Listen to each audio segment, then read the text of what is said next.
What's going on, guys? So today's a little bit different. It's a more serious type of thing where we talk about mental health, because I think it's really important to know what different mental states that people go through in order to truly understand them. And so I also like to thank Lene for taking the time out of her day to express what she has and how it affects her and whatnot. And also, lastly, this video is like 2 months old and I'm just now getting to it, but whatever.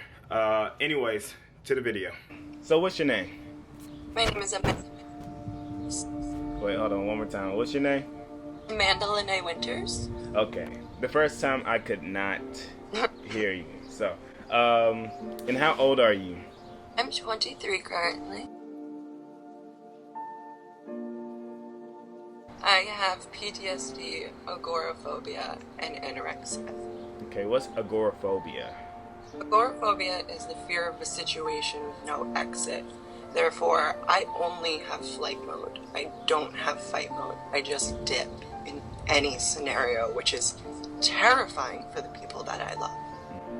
Do you mind sharing why you have PTSD? I have PTSD because I thought that I was in a relationship with someone, and during that period of time when I was with them, I was coping with a very painful situation where I had lost my significant other to heroin. And this person had found me, started, just giving me Xanax to calm me down, and then it turned into pressed fentanyl bars. And then eventually, over time passed, we split up, things happened. Months later, I asked for some of my stuff back, and out of spite, this person showed me videos and photos of myself that I had never ever seen before in my life. Hundreds of them. And I wasn't the only one. He went into a locked app on his phone with multiple passwords and just had a collection of these things. And I essentially was sex trafficked with 6 other women, and some of them were my friends, and I had no clue, and I ended up, having to report this myself and end up, ruining 6 other women's lives, as also bringing justice to the situation. However, he did not get sentenced whatsoever, and he only has probation because he paid the court off for months. So he's still out in the world, fine. He has his friends. All 6 of us, are in therapy, trying to make it through the day, trying to have normal relationships, trying to trust people, and it is very difficult when someone you thought you were with has a camera in the corner recording you the whole time. With your anorexia, how did that come to be? I feel I've always probably had it in a weird way. It's probably always been inside me. I don't know if it's happening now so rapidly. It's always been a part of me. I've seen myself do this behavior before. I'm just generally disgusted with what goes on in the world. It's not that I'm disgusted with what goes on in my life. I'm sad in a secular way. It makes me sick that we all have to wake up in this. It makes me just absolutely terrified, when I go to the therapist and she's like, "You're not alone, honey." That makes me feel worse. That makes me feel even more terrible. It makes me feel like I need to do something greater than myself to make this place better, and it is very, very, very tough to do that when, you're just perceived as like a little white girl. Right. How old were you when you were diagnosed with any of those? I was diagnosed with PTSD in, I'm gonna say May of 2017. So that put you right at 21? Yeah. Yeah, at 21. What is the common misconception that people have with any of the disorders or diagnosed things that you have?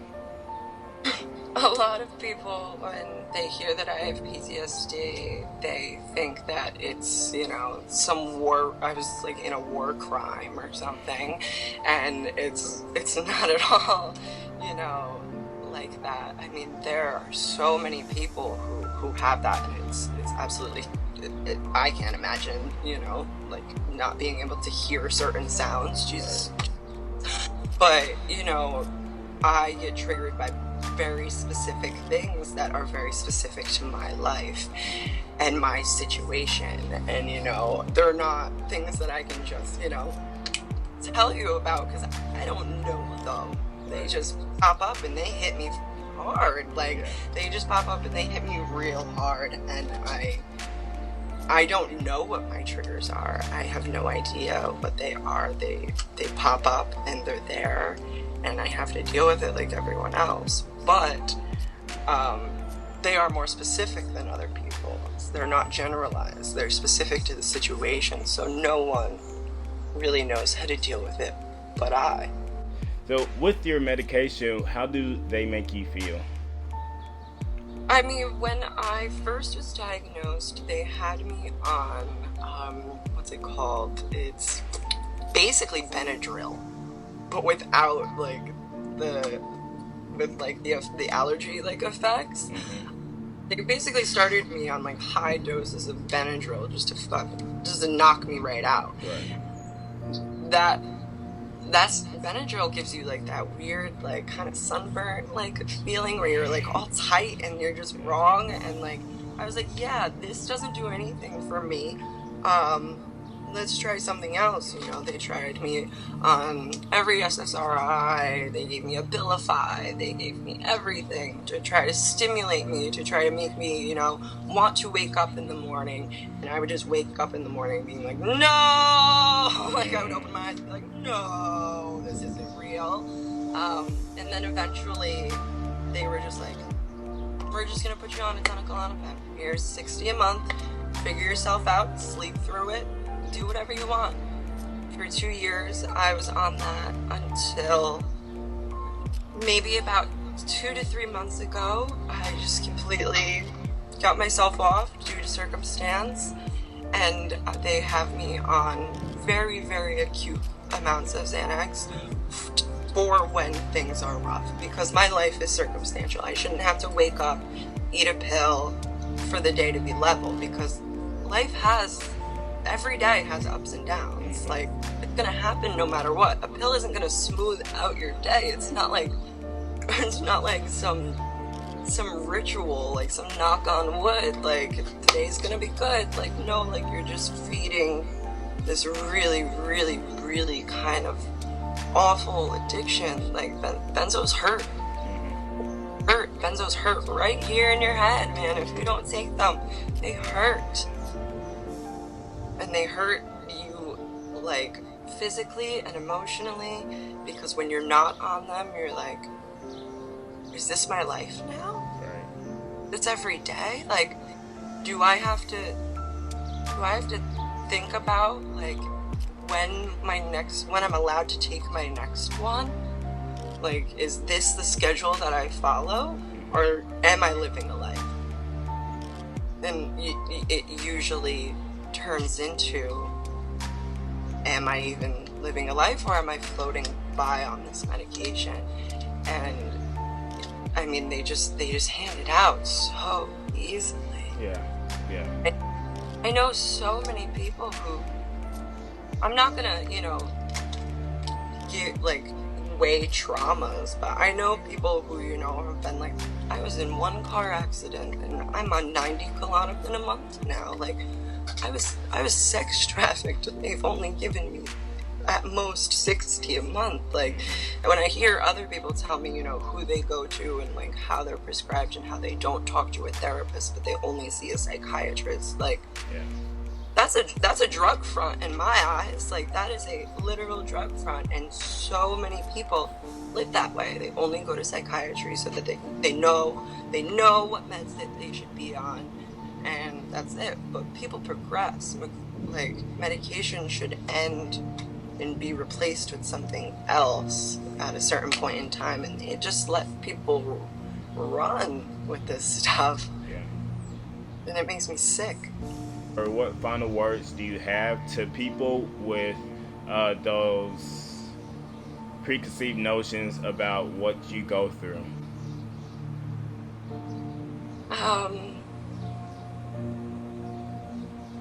I would say that you, as general as it sounds, you really cannot judge anyone until you've lived in their shoes. If you allow someone to tell their story to you full and wholeheartedly, that is when you can make an assessment. That's when you can say something. That's when you can have input, is when you hear every detail. You can't just hear the diagnosis and say, well, this is what you should do. That's not how anybody works. Yeah. That's not how anything works, and that's how it goes. Well, I appreciate you for taking the time, and I am grateful for you to do this interview. So if there's nothing else, I'd like to sign off.